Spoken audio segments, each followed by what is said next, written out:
Il y a plus de 1000 ans, vivait sur la grande île de Bretagne un homme à la réputation si extraordinaire qu'il nous semble aujourd'hui encore bien familier.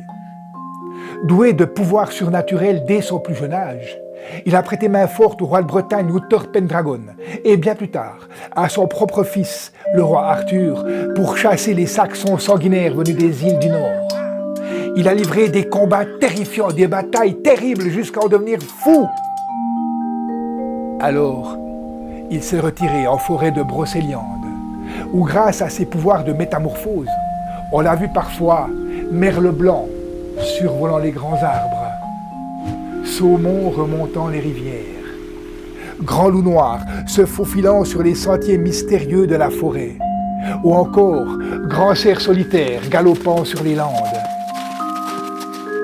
Plus tard, il est revenu parmi le monde des hommes, où il a fondé la confrérie des chevaliers de la table ronde, chevaliers qu'il a envoyés sur les chemins à la recherche du Saint Graal.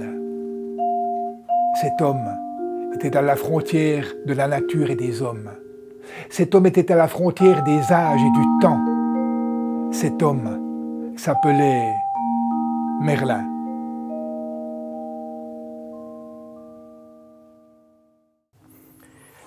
Alors Jacques, pourquoi on fait Merlin?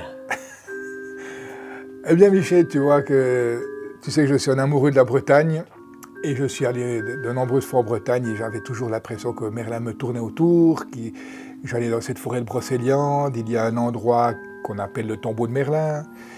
Je me suis documenté beaucoup sur Merlin et je me suis dit qu'il y avait quelque chose à faire avec ce personnage qui est mystérieux et en plus qui a vécu en Grande-Bretagne, en Petite-Bretagne. Et ça m'a motivé d'écrire cette histoire, de reprendre son histoire et puis, comme on a dit, de la préparer à notre sauce. Et moi, je me demandais comment tu as pu imaginer, trouver ces musiques qui collent à ces récits. Comment tu as senti cette histoire? Alors c'est toujours un petit peu la même chose. D'abord, j'écoute les histoires, j'essaie de m'imprégner. Après, il y a un grand moment d'angoisse. Je ne vais pas trouver de musique, c'est la catastrophe, rien ne va plus.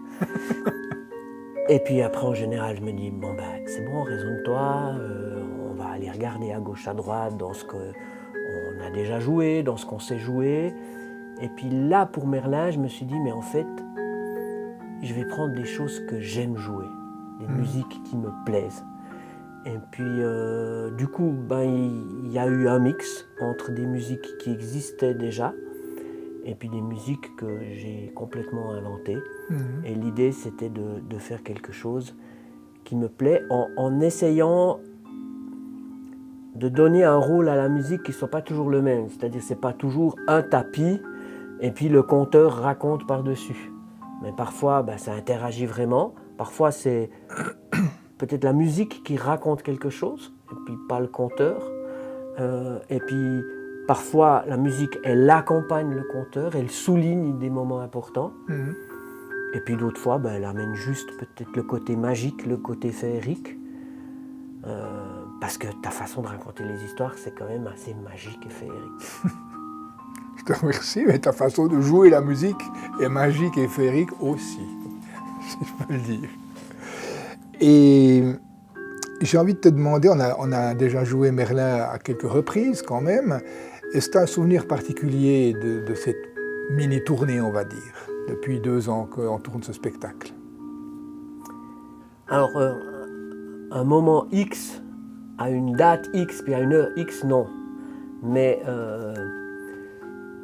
un sentiment d'une fois où on avait joué Merlin, où il y avait vraiment une symbiose entre les histoires que tu racontes et la musique, oui. Et puis c'était dans un endroit assez magique, puisque c'était pas très loin d'ici, on était en plein air, le public était dans un canapé forestier, ils nous écoutaient et nous, on était devant eux, c'était la pleine lune, il faisait grand beau.